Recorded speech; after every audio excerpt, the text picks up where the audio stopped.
Let's see. Good evening. Welcome to El Museo del Barrio.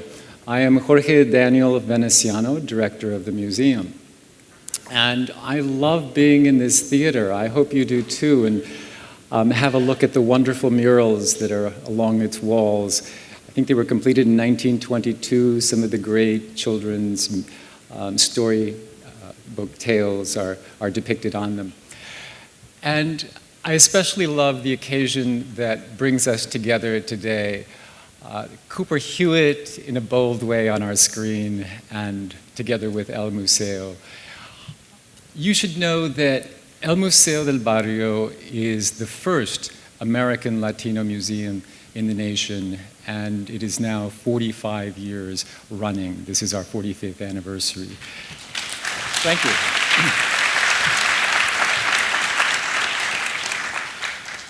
In that time, the museum has presented groundbreaking exhibitions and scholarship in Latin American and American Latino art. And we are now poised for a transformation, and I think tonight's event helps us make that point clearly. We want to celebrate Latino genius in its various manifestations. We have been, of course, presenting the fine arts, the visual arts, but we also have been involved in other forms of what I call Latino genius, especially fashion. I think most people know about our galas. They are among the most fashionable events in New York City. And so we've had a relationship to fashion for quite a number of years now. And I think it's time that we start bringing fashion into the galleries as worthy of an art exhibition project. And so that I'm hoping this event brings at least the discussion on our stage, and that in the near future we will also see works of fashion in our galleries as well. So I'm thankful to the Cooper Hewitt, I'm thankful to the Smithsonian Latino Center for helping us to bring this panel together today. If you support, if you agree with the direction, I think this new direction for El Museo, I encourage you to join us, to become part of our familia, become a member. Among the new manifestations that we're going to pursue include not only fashion, but architecture, industrial design, performing arts, the literary arts, the moving image, as I said, the various manifestations of art and culture of American Latinos. I want now to introduce the director of the Cooper Hewitt, Caroline Bauman, who will continue the introductions. And I have to say, I always love seeing Caroline because she wears some of the most exquisitely designed outfits among directors, museum directors in New York City.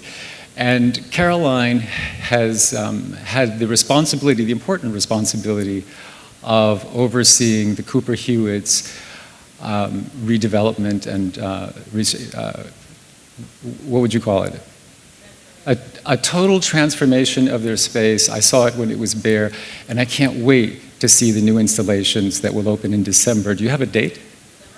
December 12th. I will be there. So please join me in welcoming Caroline Bauman.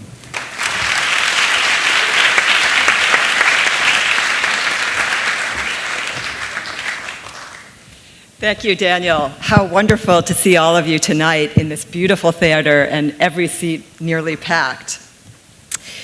I am thrilled to welcome you all, and I'm even more thrilled to be at El Barrio tonight because one of our aims with the renovation is to really energize Northern Museum Mile. So this is one of many events that I hope you'll enjoy once we reopen in just 59 days.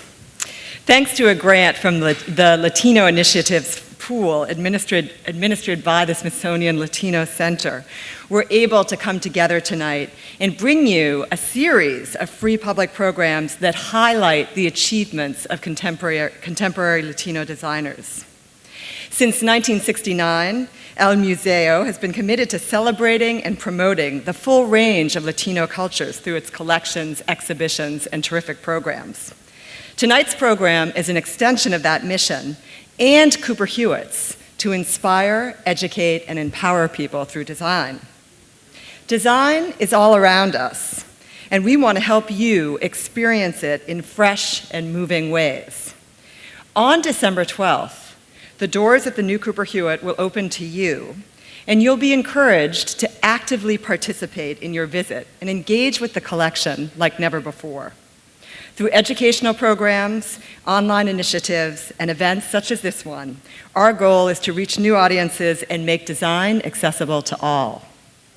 In 1995, we created a Latino Hispanic archive in response to the growing need for information about the diversity of those working in American design. The archive facilitates research across a wide range of design fields and includes stars like Benjamin Noriega Ortiz and Eddie Dominguez. Daniel, pardon my accent on those. Latinos have made invaluable contributions to the landscape of American design, and by presenting conversations with leading Latino designers, the Diseño series will showcase their ingenuity and innovation and illuminate how their work is a critical part of American culture. The series will continue early next year, so be sure to visit our website for those exact dates and locations. And what better way to kick things off than by introducing you to 3 Latino designers who have all won Cooper Hewitt's National Design Award for Fashion Design. You're in for a really engaging discussion of their lives and work. And for all the students in the audience, whether you pursue a career in design or not, I can assure you that you'll be inspired tonight by what these fashion luminaries have to say. And now it's my great pleasure to introduce our moderator for the evening, Natalie Morales. This Today Show news anchor has been named one of the 15 Latinas we love by Latina magazine, as well as one of the top Hispanics to watch and top trendsetters by Hispanic magazine. Please join me in welcoming Natalie to the stage.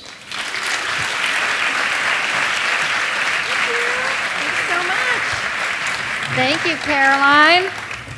Good evening, everyone. What an honor, what a pleasure to be here. My first time here at the Museo del Barrio. I absolutely love this place.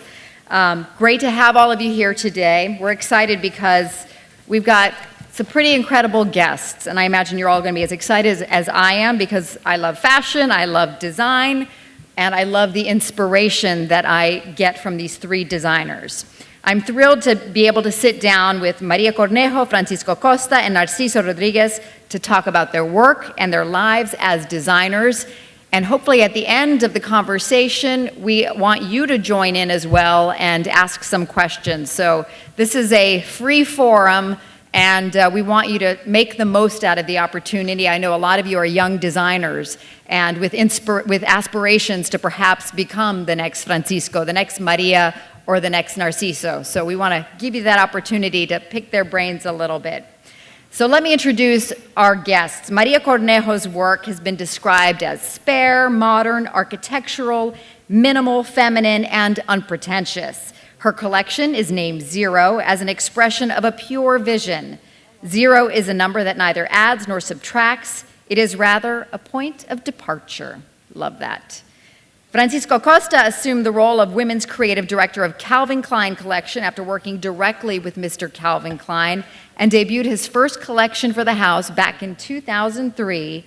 He's known for his iconic and minimal yet sophisticated designs. I am wearing one of them tonight. I don't look like that, though.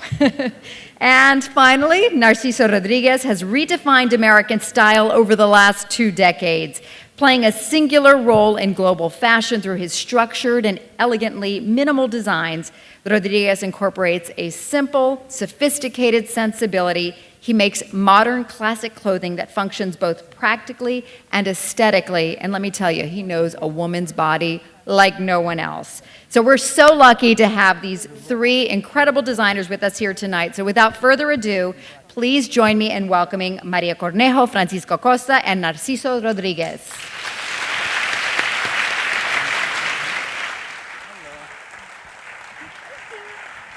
Have a seat.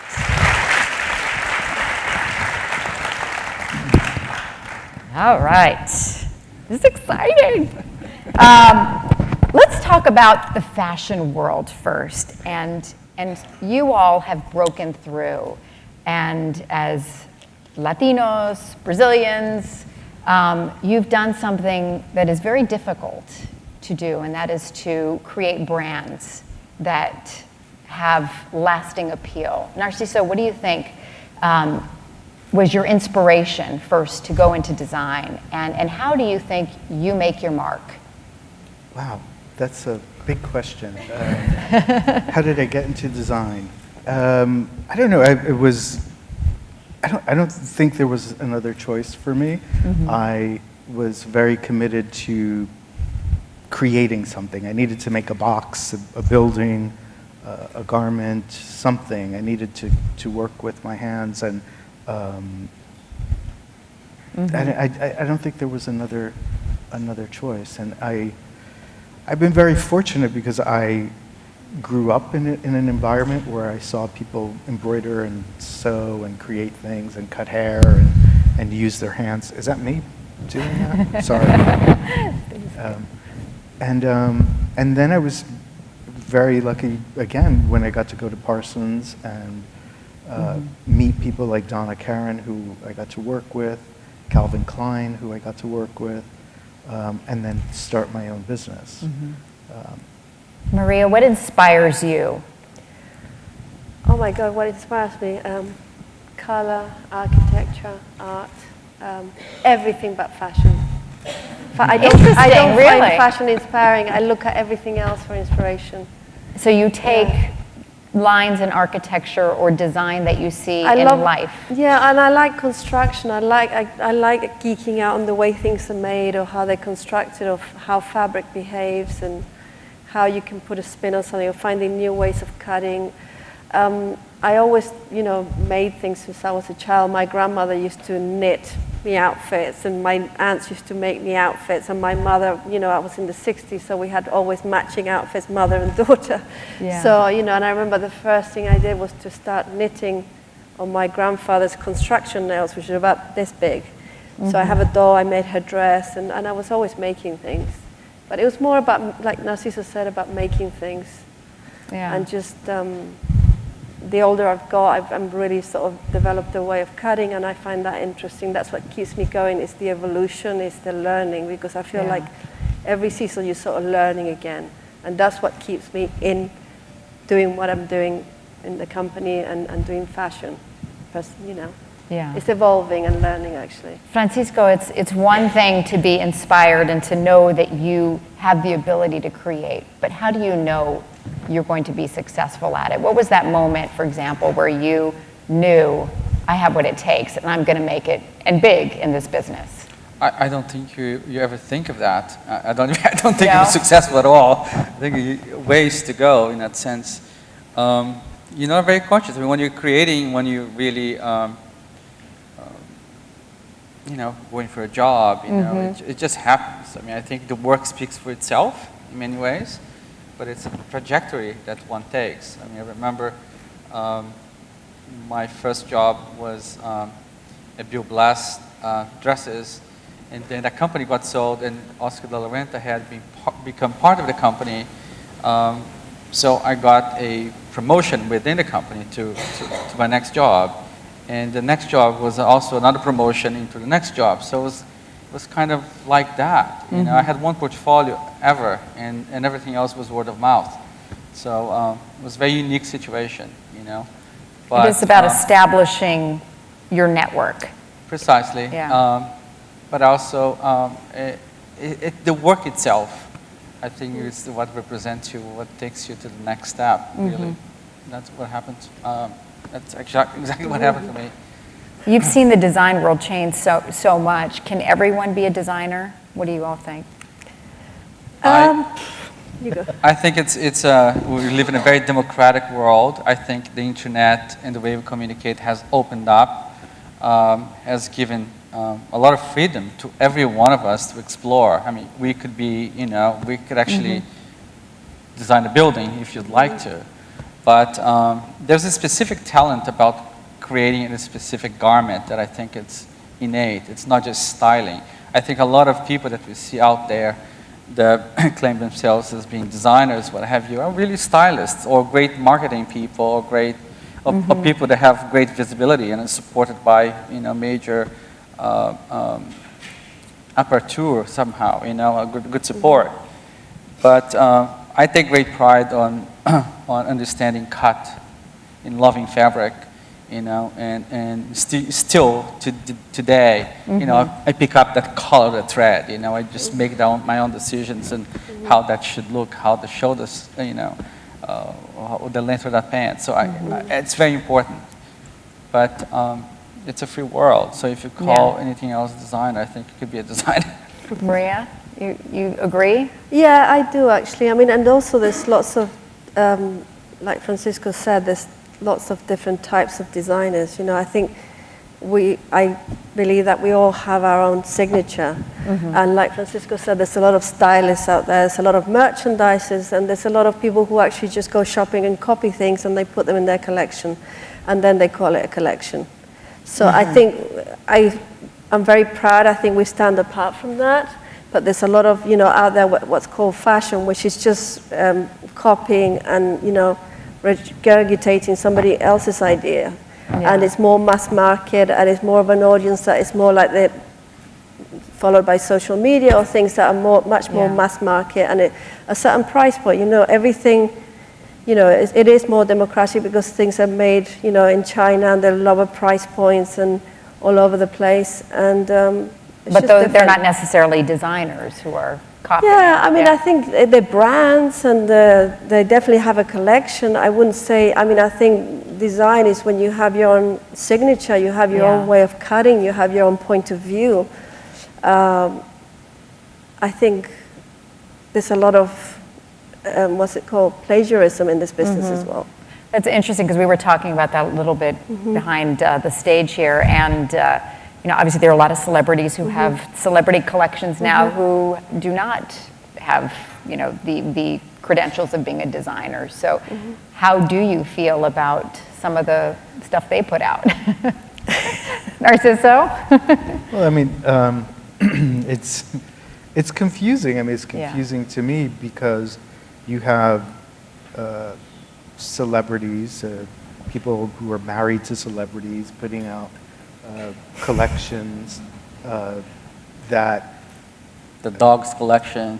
But also, there's a lot of celebrities who are they say they're designing collections, but they hire teams of designers to go shopping for them to copy things and to put them in their collection. So they're not really designing. They're the figurehead for the collection, but they're not actually designing. So they're the brand. They're the brand, the name. And because they have name recognition. But there's no protecting your design from there's no copywriting no or copyright protection at all. Yeah, I think it's grown. The fashion industry has grown tremendously. There are close to 300 shows, I think, here in New York. How do you separate who's a manufacturer and a producer and a designer? I mean, it gets overwhelming for people looking at fashion from the outside. They consider it all fashion, and I guess it can be. It's just there's a very big difference between someone like Maria, I've followed her work for so many years and have seen her evolve her cutting techniques and her prints, and to see that, how she's evolved that all the way up to seeing the First Lady wearing something that I know is so born so profoundly from her craft and her love of the craft. It's amazing. It's amazing to see that kind of design. And I try to focus on just that kind of design and sort of let the noise stay outside the office door. I love that you each have a point of view in your design. It's very clear, your aesthetic, as I mentioned, how you design and what your objectives are. How did that evolve with you, Narciso? How did you know you were going to have a clean aesthetic, and what was it that appealed to you? When I was a kid, I grew up in a very Cuban household. It was super Cuban, and I love the food, and I love everything about my Cuban family, except my bedroom had to be black and white. And they didn't know why exactly. We are tonight. They were sort of perplexed that everything there was a black and white wall. It was very cool, and there was a royal blue rug, and all the furniture was black and white. And when I studied in high school, everything had to be white paper with black ink, black shapes, and I don't know. Something triggered it way back when. That minimalist approach. Yeah, and and I again was very fortunate to work with companies like Donna or Anne Klein when Donna was the director of Anne Klein, and Calvin, and meet all these great designers and like-minded designers who were so inspiring. And it all feeds your creative. It influenced you. What about you, Maria? How did your point of view evolve in design? Oh, well, the last 16 years with Zero has evolved basically when I dropped out of fashion for 2 years. I didn't want to do it anymore. And because I had worked for big companies, big commercial companies for a few years, and I was just bored with it, and it was very formulaic, and I was just bored. So I decided to get this creative space very naively. I had saved some money from all the freelance stuff that I had done, and basically I got this space, and with my husband we were going to have a sort of a gallery space. Maybe I was going to make some cushions. I wasn't going to make clothes, and it was going to be a place where friends could show their things, and it became very much because my husband is a photographer, and he was too busy shooting for Italian Vogue or whatever and actually earning money, that he couldn't really contribute to the space. So it ended up being about what I could make and put in the space. And so I would make things, and basically from 4 very simple shapes, geometric shapes, I thought it was an interesting way to start making jersey pieces that were very easy, and they would just drape differently depending on the body. And it became, from that, it's become a collection, but it really, I wasn't intending to be back in the fashion business, to be honest. Sort of organic. I couldn't help it in a way.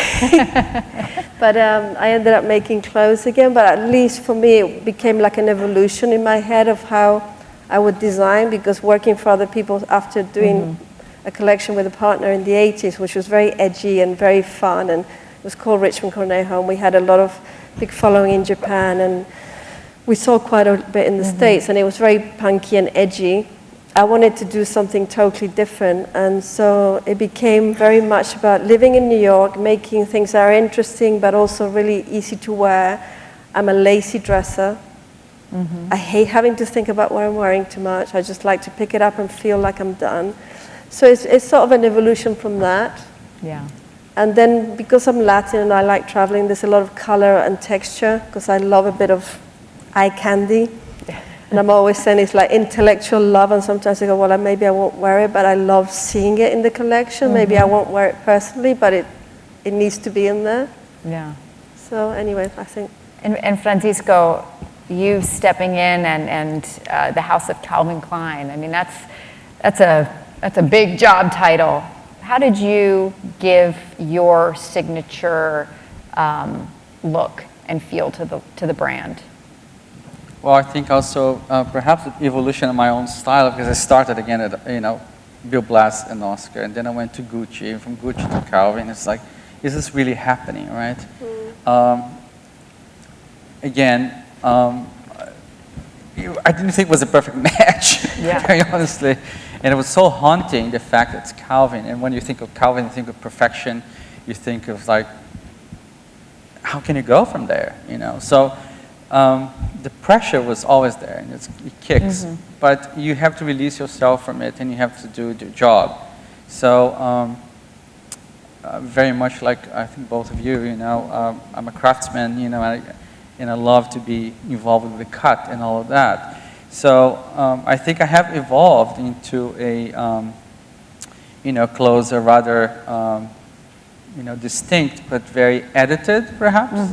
Not so much, not necessarily minimalist, but reductionist in a way, because I I try just to polish it. I'm driven, tailoring, I love tailoring, and I love dresses. It's something that comes really easy when I'm doing a collection.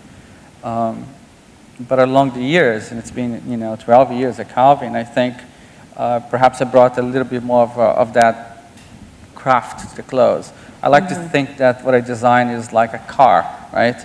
So a guy goes to a car dealer and it's a fetish, He wants to buy the car and it has to be that way. The stitch has to be that way. The leather seats and this and that.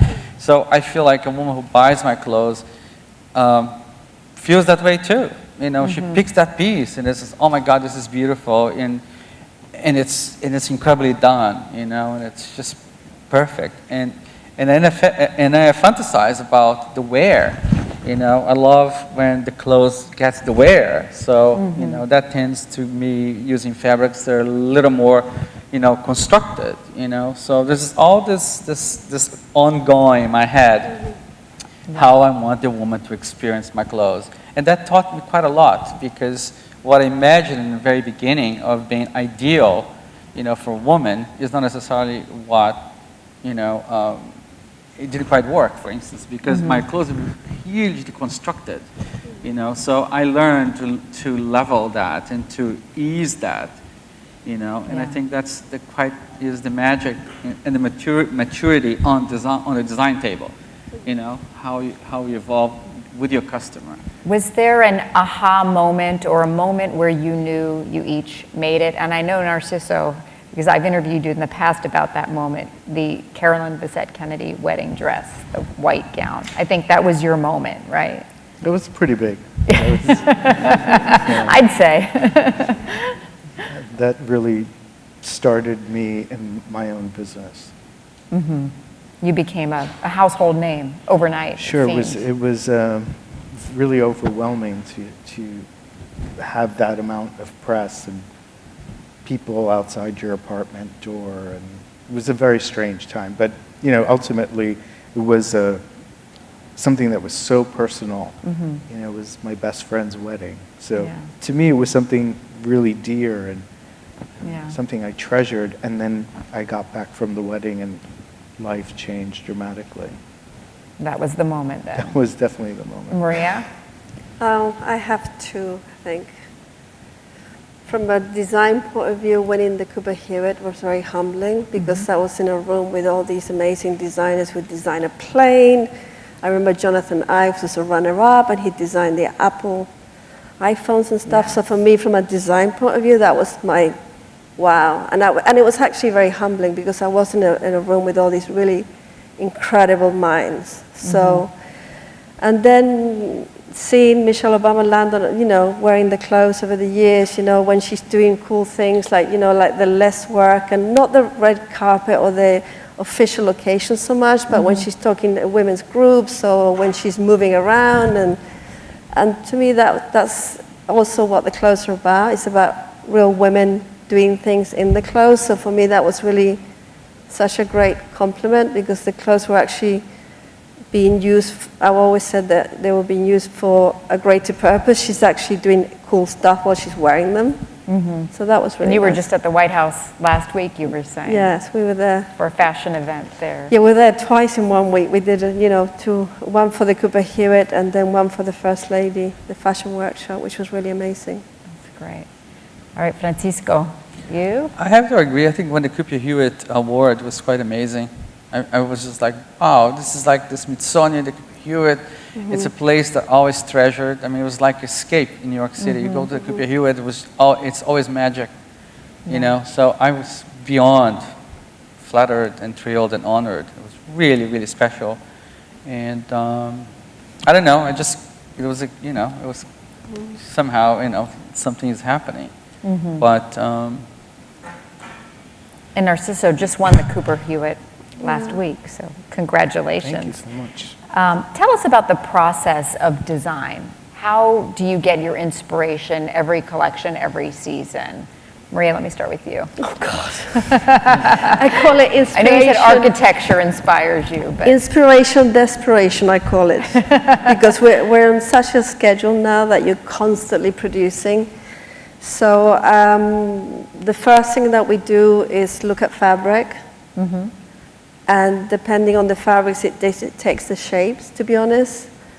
And then, you know, photography, I take hundreds. I mean, I have 74,000 pictures in my computer, something ridiculous which needs editing, which I use for color inspiration. We use it for print inspiration. And I'm very geeky. I take pictures of floors. I take pictures of lines on the wall, of, you know, the shadow of a tree. I mean, and all these things come to play somewhere, whether it's a line or a color. You know, a lot of the prints are taken from one photograph that I thought this is like the perfect color match, you know. Nature is the most intelligent designer. The most amazing designer is nature, because everything is so beautiful, and the colors and everything.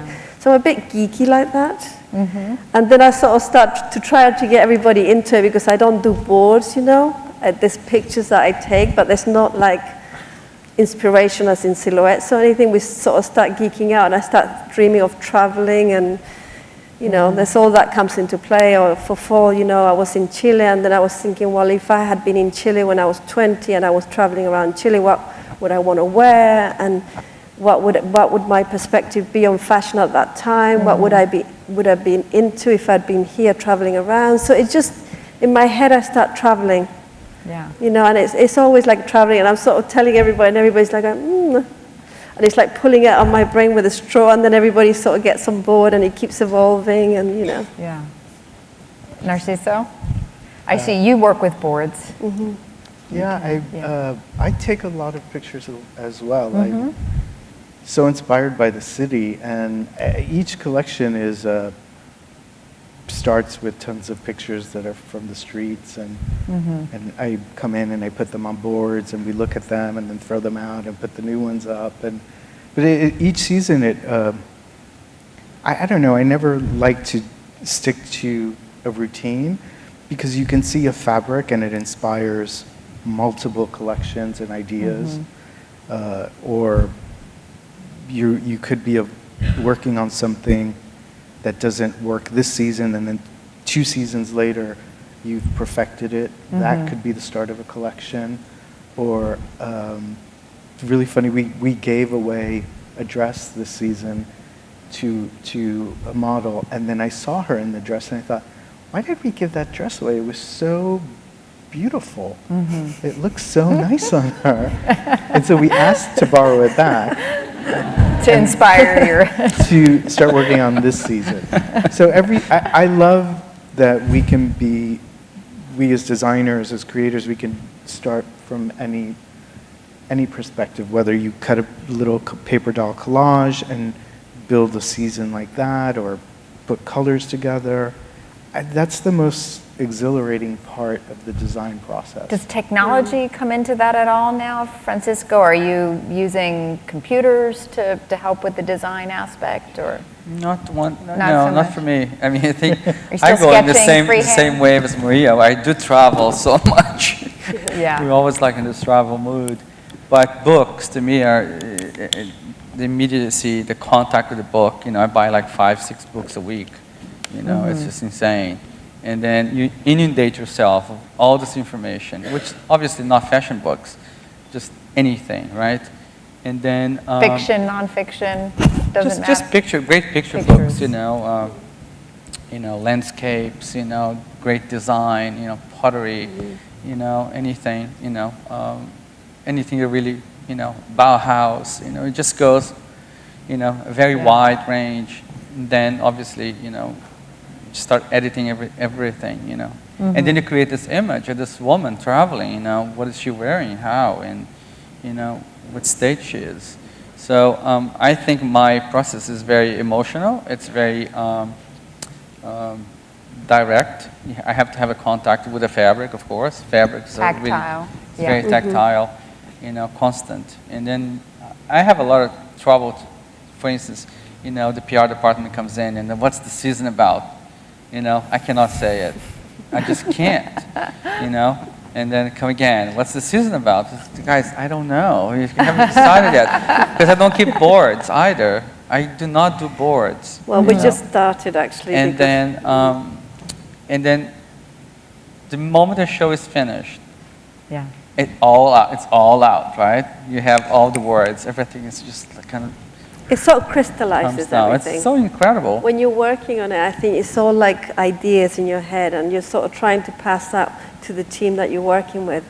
But it's all ideas, and they're all like, only you have a feeling, it's like a gut feeling about things that it's very hard to sort of say in black and white. Yeah, exactly. And I hate putting anything down on black and white as a word, because it's almost, it sort of captures it in a way that maybe it's not ready to be captured yet. Exactly. It's interesting because I hired some, when I realized that I work in semi-esoteric way, I said maybe I should find people that will understand me a little easier.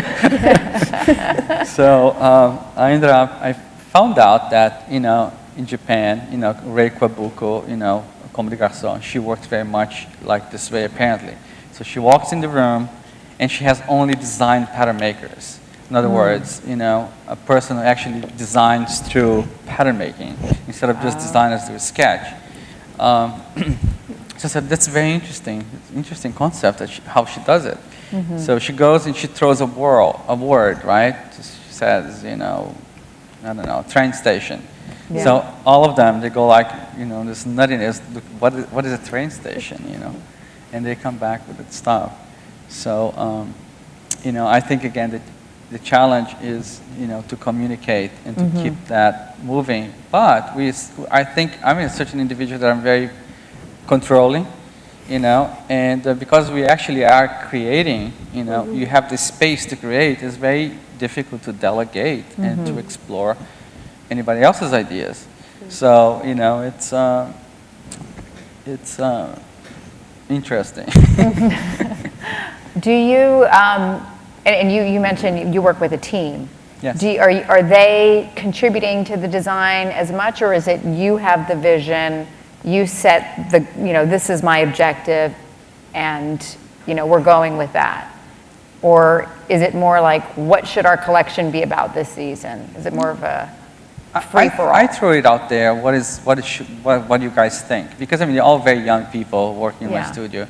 They're part of a completely different generation. So it's nice to have that that collaboration. And I find that it should be a collaboration. But at the end, usually, again, we start with one thing, that one idea. You came up with an idea, got worked and changed, moving a million different directions, and then you arrive at the same idea. But usually I have control of that. Do you ever get stuck, like, writers have writer's block? Do you ever have designer's block? Sure. Yes, Maria, Absolutely. yeah, Narciso. Absolutely. So how do you get through that? Especially for next spring, summer, because of this, I haven't been exercising, and I just kept saying to everybody, it's just about the frill, it's just about this. There's nothing else in here, let's just do this, let's just do this. Because usually, I would over-question everything and torture it, and then I just thought, well, there's nothing left in there, so we're just going to do this. We're doing this. So in a way, it was quite liberating, because even if I wanted to question it, my brain was so spent that it was just in a way focused it all a lot more. Do you agree, guys? What sign are you, Maria? Libra. Narciso, how do you get through that? It's really funny. I take a walk. It's Yeah. the simplest thing, and I've been doing this forever. And I could go just around the block, and I thought it was some weird habit of mine that I just needed to take a walk, and then I would get like a breakthrough around the corner. And there's nothing around the corner. There's a health food store and a coffee shop. But I read, and then I read, I think in the Times, that it's like one of the best things that you can do when you have a block. You just walk out. Step away from it. Step away from it and have a walk and come back to it. And I thought, I guess I wasn't the only one. Yeah.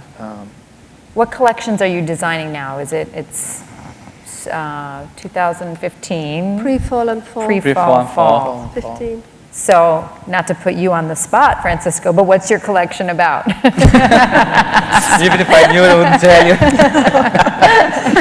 My eyes started to twitch. We're very nervous. Just breaking out in hives, right? The nerves Everyone, already. right? Oh. Is it hard to, I mean, you're thinking ahead, like, I mean, you're looking at fabrics that are now, but you're guessing what people are going to want so many, almost a year in advance. Mm-hmm. The interesting thing, though, is I also learned along those years at Calvin is that sometimes we will go really fast, but sometimes you have to take a break, because, I had a trunk show yesterday in the store, and here some gorgeous women came in, they're all wearing skinny legs, I mean, they're all fitted, it's like, and I'm showing this pair of pants, which is just like it, slightly different leg shape, and it's somehow, it's like, oh no, this is not for me. I mean, you're wearing it already, so it would take those pants, it would take at least, a year for one to understand. I'm not talking about any fancy thing, it's just a slightly different leg shape, and a very fitted pant. So I in a think year they'll love it. I think what I'm into it now, continuity, somehow, continuity to me seems quite a current thing in my mind. How can we make that happen? How can we actually slow down the process, while everybody else just wants it to be fast, and faster. I think we owe ourselves to have a little time to actually design and perfect it, just move on, and it's a very hard thing to do, because you just want to create, Does the business side affect the creativity? I mean, knowing that you have to create a collection that is going to sell versus this is what I like. It's a lot of pressure. I mean, it's pretty nerve-wracking the week before the show because it's about having a company, it's about being able to carry on, it's about employing people, it's about the team, it's about growing, it's, with independent self-finance. So it's a lot of pressure. And also, I mean, with us having the store, I feel like our client in the store is so much further ahead sometimes than our wholesale client, our retail client, because they've been buying the collection and they want newness, they want new things. A little bit similar, but not quite, They want something, our job is to create desire every season and also functional desire because people have to wear the clothes and they have to feel good in them. It's like urban camouflage. You put these clothes and you want to feel good and you want to feel strong enough to face the day. It's not just fashion. So I think there's a lot of pressure and we have fun with it. But then, there are comments from, certain things that need to be changed or, a little short dress became something else and, something that was cut in one piece ended up having a dart somewhere and I'm like, I hate darts.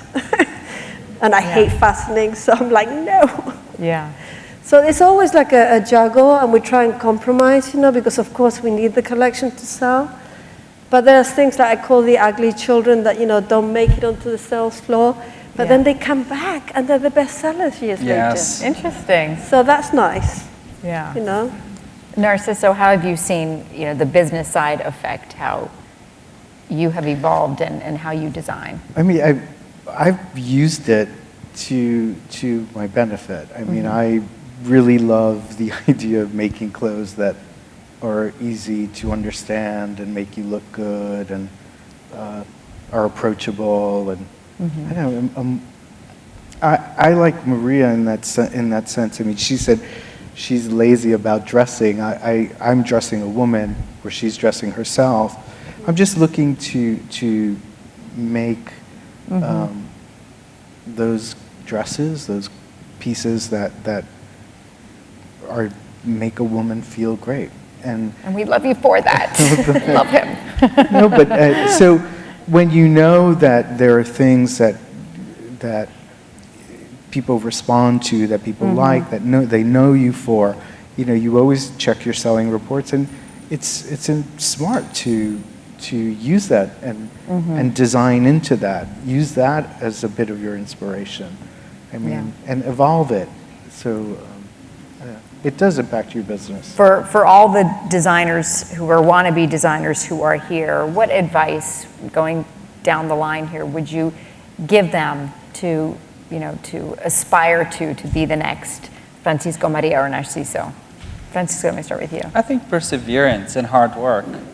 You know, I think you just have to keep going for it and just work hard. I don't think this comes easy. It's really hard. I mean, it's magical, but it's really hard. So, you know, if you believe on something, you go for it, and don't because the difference is what's great, right? I think there'll be a space for something different. So just be truly yourselves. I mean, truly honest to what you love, you know. And it's not right, it's not wrong. It's just who you are. So I think that, you know, it's very important to Maria? Yeah, I agree. I think it's actually not about being the next Francisco, the next Narciso. It's about the next Maria. It's about finding your own voice and finding your own creativity and your own voice in a business, which is, you know, there's so many people out there. So you've got to really find your voice and define that. And like Francisco said, work really hard. And there's no shortcuts. Unless you're a celebrity already, there's no shortcuts. Sorry. That's great. It's true. It's very true. I think And Narciso? so. Yeah, I mean, I always say perseverance. I mean, it's you can't take no for an answer. If you're serious about a career in fashion or in any of the arts, I mean, I think it's so deep within you that you just have to be very determined to make it your life. Yeah. And really quickly, the greatest challenge you have each faced when it comes to establishing who you are and your brand? Not taking things too personally, and you know, accepting the fact that not everybody's going to love what you do, and I think just have a sense of humor about it. And you know, not be, I mean, I used to cry when buyers didn't buy the collection because my Italian factory hadn't shipped, and they would just say, oh, we love the collection, but you know, your factory didn't ship, so we don't want to put money into it anymore.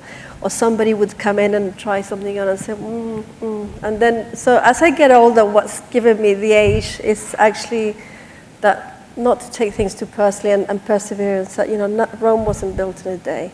No? Very true. Francisco?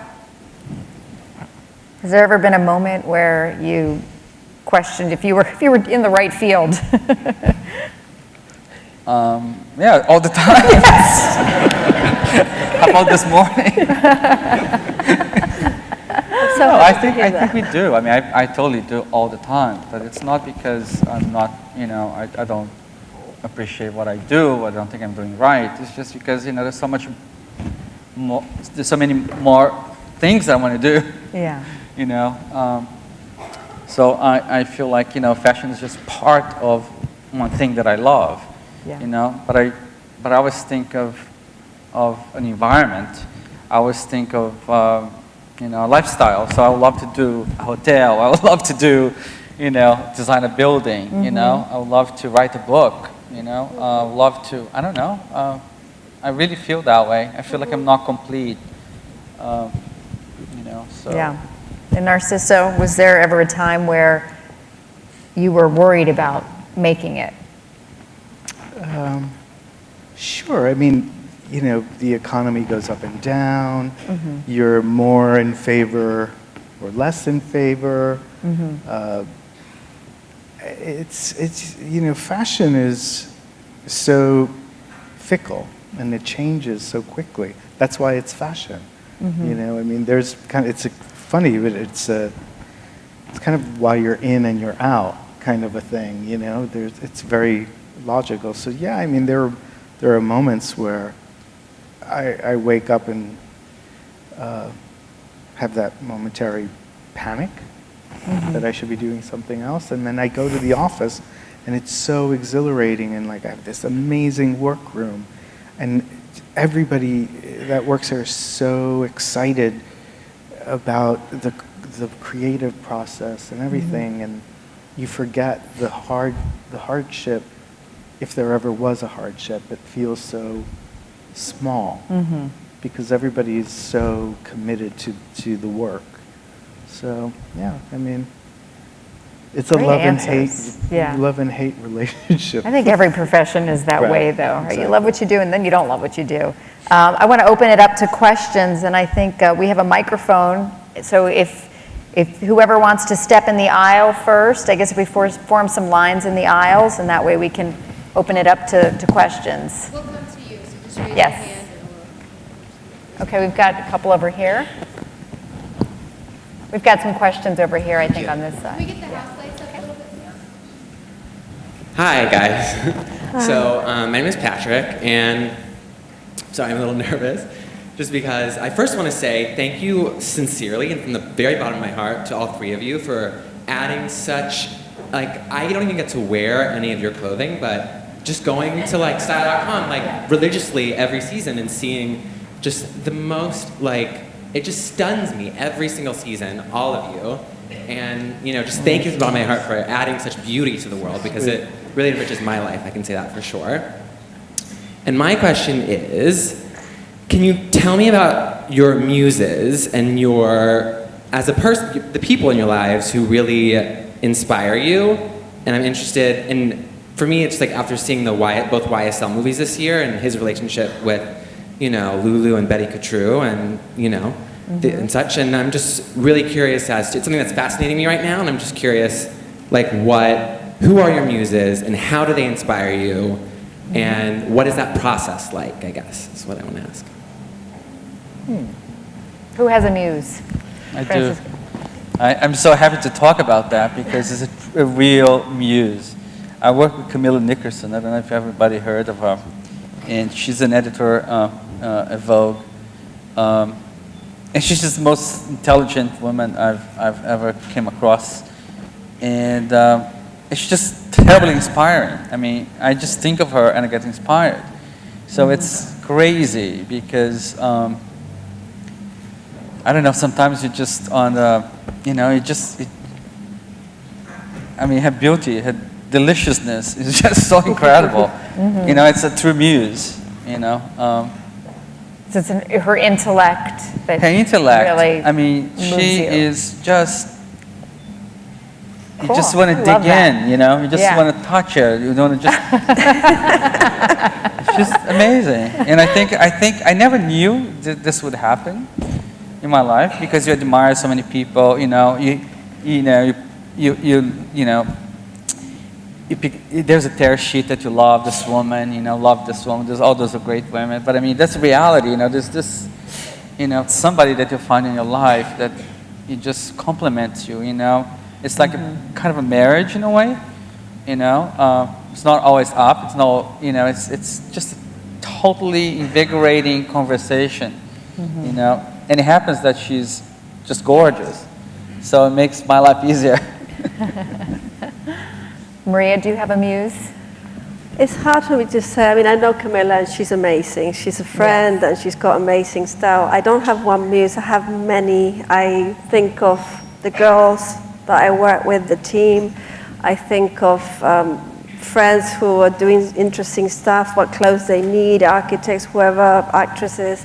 I have many. And in the collection, I think it reflects that it's quite eclectic. I always say it has a younger sister and an older sister, and then she goes to the office, she doesn't go to the office, and you know, I would have That's worn great. this when I always say, just because I'm getting older, I don't want the collection to get older, so I always picture myself when I was 21.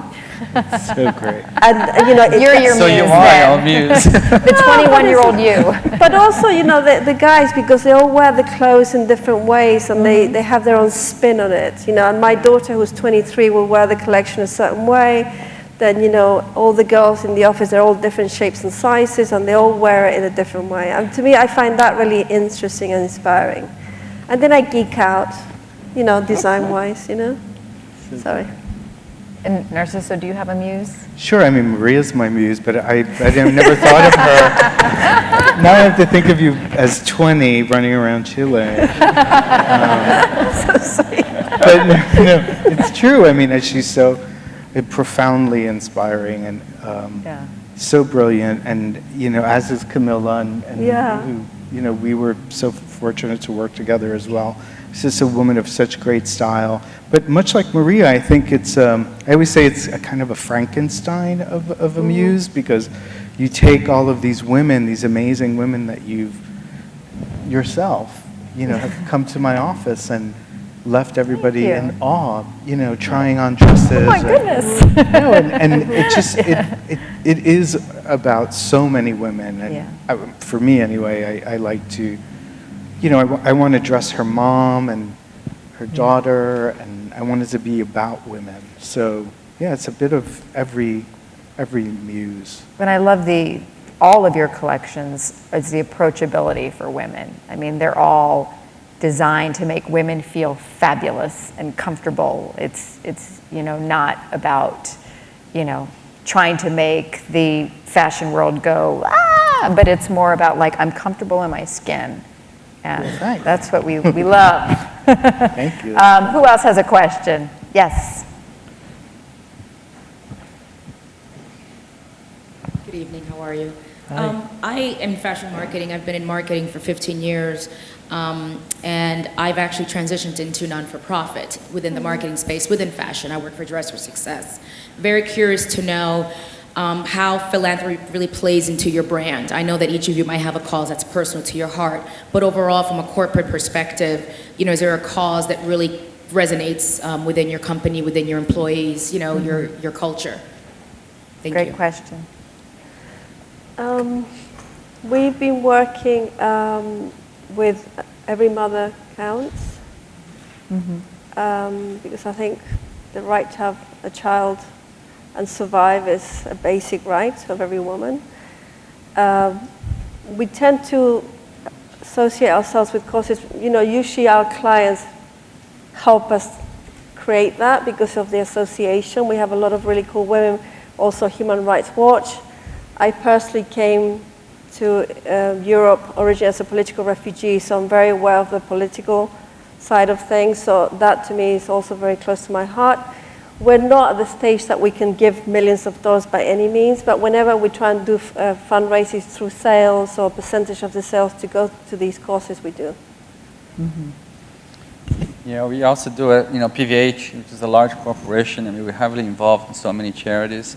But personally, I have an association with ACRIEF, which is an organization, you know, does research for AIDS, and I've been on the board for 6 years now. So I think they're very close to my heart. But we often, you know, supporting so many different organizations. And also, for instance, FIT, you know, is one of our major partners. So we have this policy. It's very much part of our culture, you know, to embrace and to share and to give. Narciso? Sure. I mean, we've been, the company as a whole has been involved in so many kids' charities, women's charities. Boy, we try to participate in everything, and my office gets a little crazy because I'm always committing us to, let's make a gown and raffle that for you. That's it, and you know, it gets a lot, but I think it's so important. We're in a position where we can be involved with people like Aid for AIDS, which is such a great organization that gives back to the Latino community in a huge way, and Patrick Martin Institute for gay youths, and I mean, it's just, there are so many people that can benefit from a little bit of help, you know. We try to do as much as possible. Okay. Another question over here?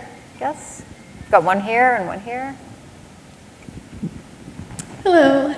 I was just wondering if you could tell us a little bit more about your design education experience, the schools you went to. Design education. Parsons. Yes. I went to school in England at Ravensbourne. I did fashion and textiles. I did a BA. And then I started my own company straight away with a partner when I was 21, foolishly. So I've learned on the job, basically, by making my own mistakes on my own time and money, mostly. Yeah. Great. Francisco? I went to FIT, yes, Yeah. which was Okay. great. I actually started FIT in the evening as I couldn't speak any English when I first came to the U.S., and I was taking English classes at the Hunter College during the day and taking continuing ed classes at night at FIT until I don't know how I read it because I couldn't read English either. But it was this contest happening in school, and there was, they were recruiting 15 students to go to Como and spend like 2 months in Como and developing a collection and what have you. So I put my name on it, and then they couldn't find me because obviously I was not registered in school full time, Anyway, somehow they found me because I had submitted all the sketches and what have you. And then I ended up getting a scholarship from FIT because I won the contest. So it was really, actually that's, to answer your question, that was a major thing in my Breakthrough career. moment Yeah, for it was you. a breakthrough moment. Yeah. A contest. That's a good one. Yeah. So I find FIT quite dear to me, and I love how this school is so genuinely open, to. Okay. Questions here? Yes, right here. Thank you. Hi, I just wanted to say thank you for being part of the fashion industry, especially being Latinos. I was part of the Be the Next, and I got to meet Narciso Rodriguez, and I was super excited, to have you there. You guys come from various different backgrounds. Francisco, you said you didn't speak English when you were here. So I was wondering what made you guys, focus in New York, and how was that challenge between being from another country and a different background and working here? Great question. Great question. Yes. Take it. I think I moved here in 1996, and for me, English is also a second language because I moved to England when I was 12, so that's why I have a very odd accent, I think. It's sort of English and a little bit Spanish, a little bit of Northern England, and so it's a bit of a mix. But I think what I loved about New York is the fact that you can sort of reinvent your story and you can be your own person. And I think that's the thing, I'm feeling like an outsider. And also, for me, it's what gives me sometimes the energy, because if you don't know the rules, you make your own rules. And so in that way, starting the store and just maybe making a gallery, maybe making some clothes, it was very liberating because nobody knew me, nobody expected anything. So in a way, there's a lot of freedom in arriving here from somewhere else because nobody expects anything of you. And everybody's so willing to give you a chance here. Doesn't mean you're going to succeed, but at least they say, go ahead, have a go, which is actually great about America. Yes. Magical. Yeah. I feel exactly the same. Yeah. Narciso? I was born here, so Yeah. I was. You're Cuban bred. I feel sorry for you then. Yeah. It's super Cuban. I mean, I think I learned to speak Spanish first before English, for sure. Yeah. But that question of like letting your heritage stand in your way, I brush it aside. I think you never, It's never been an issue. Sure, it's been an issue, but I've always laughed in its face. I mean, I think it's horrible that it can be a reality, but it's never, like I said before, so you don't take no for an answer, so it's a... Doesn't keep you out of the boardroom or the design room or the, Or it shouldn't. Yeah. It can, but it shouldn't. So you have to Yes. be strong. Good for you. Great. Yes, question over here.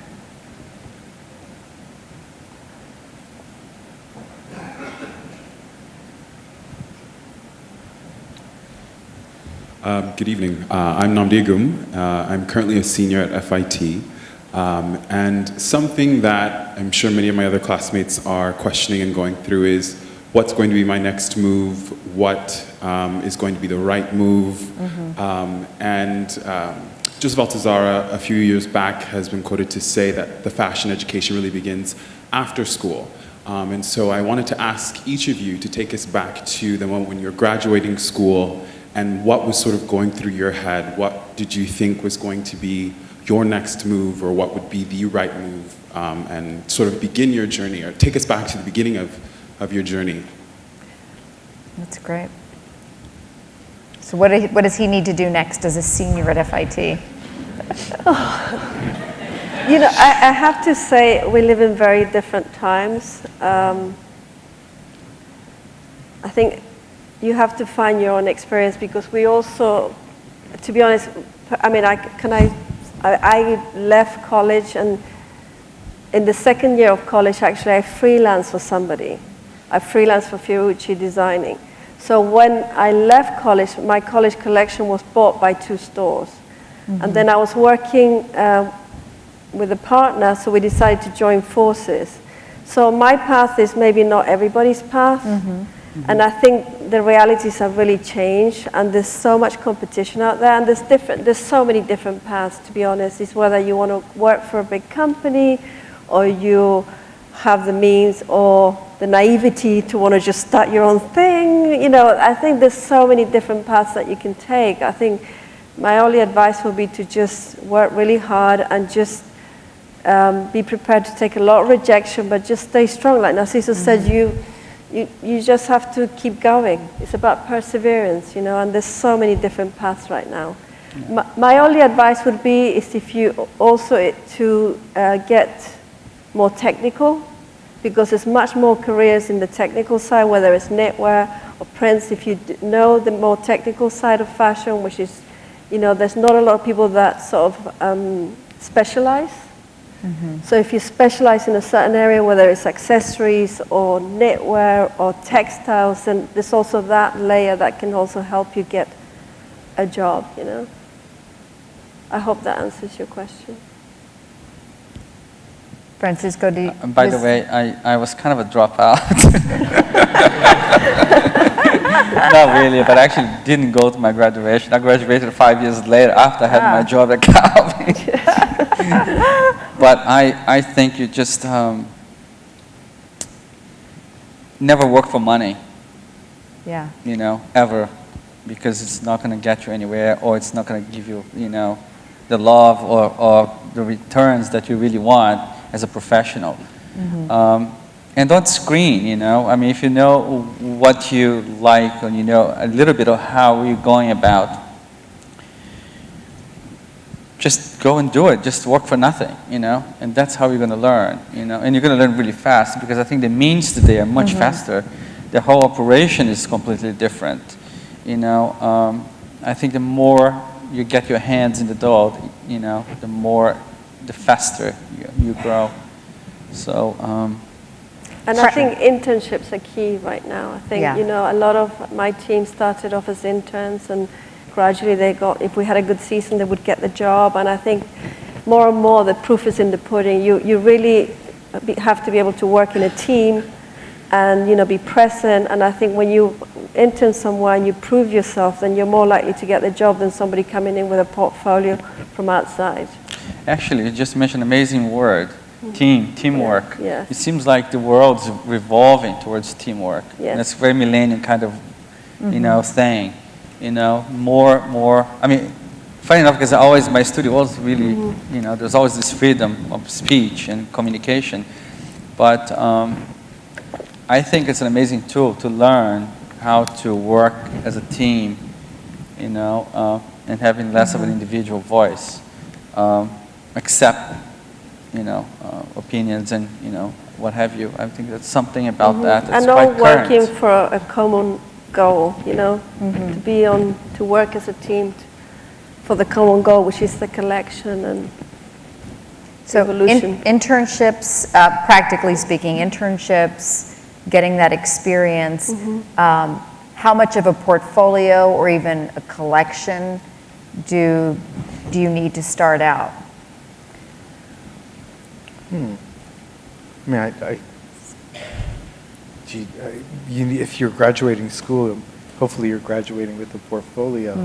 I think the perseverance factor is the most important. I mean, I think if you're dedicated to your work and you can create a great portfolio and be relentless about getting your foot in the door, getting an internship, getting an interview, meeting people, coming to things like this and meeting people, and being really open, because as long as you enter by whichever door, it's a great opportunity. When I started to work, I mean, my dream was to go to Parsons, like one school. I only applied to one school, and I only wanted to work with Donna. I was obsessed and on a mission. And after school, I took a break, and I thought, I don't know if I want to do this. And I took 6 months and really cleared my head before committing, and I was very lucky. Someone who I went to school with and started to work with Donna made the introduction again, and we started to work together. And that experience of coming in through the licensing division and starting to work on, we did everything. We did like shoes and bags and hats and gloves and jewelry for the show, and we did everything until we got to sweaters and furs and collection clothing, and we just, you kept moving up, further into the company. And and whenever I speak to students, I say, go everywhere. I mean, I didn't want to go to work in Europe, and I went to work in Europe, and it was amazing. I got to do beautiful work and learn from, tailors and craftsmen that were extraordinary at such a young age, and it made such a big impression. And as Francisco said, it wasn't for money; it was for the love of the craft and to learn. So many people today, they're not really interested in learning, and they kind of skip the process a little bit, and they skip over working or coming in as an intern or working for a designer, and they just want to put a collection out there. You know what you learn in those workrooms and from those people, it's what makes you. It's what teaches you. I mean, school is amazing and you learn so much, but then when you're in the workforce as an intern, as a designer, as a receptionist, you're really absorbing. And I mean, for me, those 10 years of Donna and Calvin, it was a lifetime of information and inspiration. So, well said. Okay. We have time for one more question. One more question. I guess we could do two more, then I have one up let's here. do over here, in that, since you're right there. Hello, good evening. My name is Ines, and I have a question. It is, how do you see the future of fashion? Recently, I went to a talk of how internet is being affecting fashion. The people that was speaking, they briefly said that they see that it will become everything virtual. Do you think that it will become that way, or how do you see that fashion will be evolving with internet? Thank you. How has technology and the internet influenced fashion, and how do you see it changing sort of the future of the fashion industry? I was just we actually another organization that supports, for instance, the new museum, which is a great New York institution, and they had just come up with a new program. They bought a new building, and they institutionalizing this whole new idea of artists and entrepreneurs, designers, all sorts of types of activities coming together in this one space. So they have this created this organization now called INC, which is incubators, and I visited, 2 weeks ago, and it's fascinating because you have a designer implementing a whole new system where you're going to see 12 pieces of clothes, and you go online and you can actually choose the print that you want. That print, could have come from, Jeff Koons, from you, from me. So it's this web of information that you choose your style, and then you could print whatever in it. So there are a lot of there's a lot of things happening, and I think that will happen, and that's very exciting too. You know, it's just a different way, you know, and it's, I think you'll probably, you know, it would take a little time to get legitimized, can I say that? But it's interesting, it's a thought, you know. And then there was like this lady who was doing digital printing, obviously, but into textiles. You know, it happened that I had actually in the past tried to develop it with a group of people in London. They had just started printing and really wanted to push the fabric, you know, for ready to wear, and it was just impossible. So there's this team of people now at the new museum actually working on the same goal. So, so digital printed textiles. Digital printing textile, which is, like 5 years ago, we could get a mesh, you know, but totally unwearable, you know, very costumey, you know. But now, I mean, the challenge is really to make it as wearable as possible, you know. So there's all sorts of things happening. And I think it'll probably take a long time. I'm not sure if you guys have any say on this. But I don't think you can rule that idea out, that more and more, you know, will suffer or will not suffer, will have the great influence of technology, you know, on our doorsteps. Narciso, Maria, has technology or the internet influenced you, your designs? Not really. I mean, I think I see that there's a lot of, am I speaking very loud? I can hear myself. I think with the whole Instagram, what I keep saying is like this Instagram fashion where people are almost constructing collections to be photographed in a way that people are looking at things flat and say we're selling to Net-a-Porter. It's not so much even hanger appeal anymore. Does it photograph well? Does it look good in 2D? And you know, there's all these different levels now of technology because everybody's buying things online now. So the clothes have to translate on so many different levels, whereas before it was much more about how does the fabric feel, how does it fit. Now is how does it photograph? Does it look good flat? Does it, you know, there's so many layers now of that. Very true. And so you design for a whole new world in that way. But that comes with service, though, because if you think of Net-a-Porter, I mean, they do that. You know, you have the 3D version, you have the flat version, but then you have amazing service that comes with it. Because you can actually have 5 pieces next door at 9 o'clock in the morning. You just order them tonight. At 9 o'clock in the morning, you're going to have it.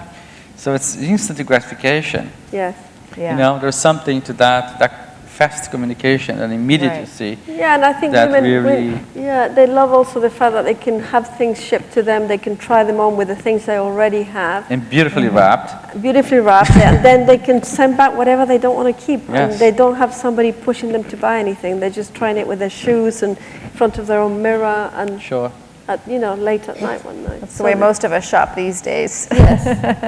Narciso, the future of fashion and technology. We've been creating different materials in Europe for some time now. And some of those producers are now opening shops here, so they make their process accessible to us. And you know, we've taken different I've taken different pictures and cut them up and printed them and spliced them and put them on chiffon and, you know, endless amounts of technical things. I mean, it's kind of fascinating that you could find inspiration on a Pinterest board or anywhere on the internet and digitally printed onto fabric that'll then be laser cut and bonded to something else that'll ultimately make a garment. And I think that's fascinating, and I think it's a kind of funny way to make all of the internet wearable in a very funny way. It's cutting edge.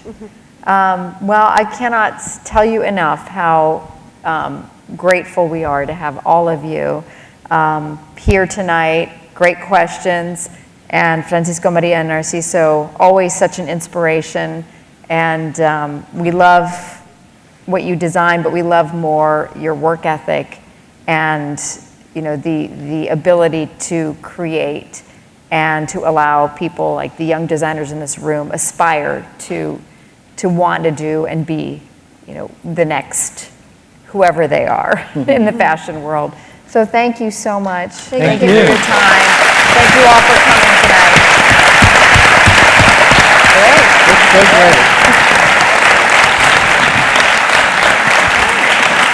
Now you're going to get mobbed.